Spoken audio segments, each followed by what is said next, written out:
ನಮಸ್ಕಾರ. ನನ್ನ ಹೆಸರು ಶಿವಕುಮಾರ್ ತಂದೆ ನೀಲಕಂಠ, 10ನೇ ತರಗತಿ, ಸರ್ಕಾರಿ ಪ್ರೌಢಶಾಲೆ ನೋಬಾದ್, ಜಿಲ್ಲೆ ಬೀದರ್, ಕರ್ನಾಟಕ. ನನ್ನ ರೆಫರೆನ್ಸ್ ID 23KA4679136. 2023-24ನೇ ಸಾಲಿನ ಇನ್ಸ್ಪೈರ್ಡ್ ಅವಾರ್ಡ್ ಪ್ರಾಜೆಕ್ಟ್ನಲ್ಲಿ ನಾನು ಸಿದ್ಧಪಡಿಸಿದ ಮಾದರಿ ಹೆಸರು ಮಲ್ಟಿಪರ್ಪಸ್ ಫೋರ್ಲೆಗ್ ವಾಕರ್.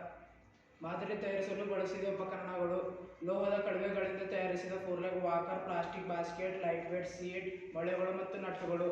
ವಾಕರ್ನ ಮುಂಭಾಗದಲ್ಲಿ ಪ್ಲಾಸ್ಟಿಕ್ ಬಾಸ್ಕೆಟ್ ಅನ್ನು ಜೋಡಿಸಿ ಮಧ್ಯಭಾಗದಲ್ಲಿ ಅವಶ್ಯಕತೆ ಇದ್ದಾಗ ಮಾತ್ರ ಬಳಸಬಹುದಾದ ಆಸನವನ್ನು ಅಳವಡಿಸಲಾಗಿದೆ. ಅನುಕೂಲಗಳು: ಕಾಲಿನ ಮೂಳೆ ಮುರಿತದಿಂದ ನಡೆದ ಸಮಸ್ಯೆ ಇದ್ದವರು ಮತ್ತು ವಯಸ್ಸಾದ ಹಿರಿಯರ ಯಾರ ಸಹಾಯವಿಲ್ಲದೆ ಸುಲಭವಾಗಿ ನಡೆದಾಡಲು ಇದನ್ನು ಬಳಸಬಹುದು. ಸ್ವಲ್ಪ ದೂರ ನಡೆದರೆ ಕಾಲು ನೋವಾಗುತ್ತಿದ್ದರೆ ವಾಕರ್ನ ಆಸನದ ಮೇಲೆ ಕುಳಿತುಕೊಂಡು ವಿಶ್ರಾಂತಿಯನ್ನು ಪಡೆಯಬಹುದು. ಮುಂಭಾಗದಲ್ಲಿರುವ ಬಾಸ್ಕೆಟ್ನಲ್ಲಿ ಅವರಿಗೆ ಅಗತ್ಯವಿರುವ ವಸ್ತುಗಳಾದ ನೀರು, ಔಷಧಿ, ಕರವಸ್ತ್ರ ಇತ್ಯಾದಿಗಳು ಇಕ್ಕಬಹುದು. ಕುಟುಂಬದ ಸಹಾಯ ಕೇಳಿ ರುಚಿಕರ ಪಟ್ಟು ಕೇಳುವುದನ್ನು ತಡೆಗೊಳಿಸಬಹುದು.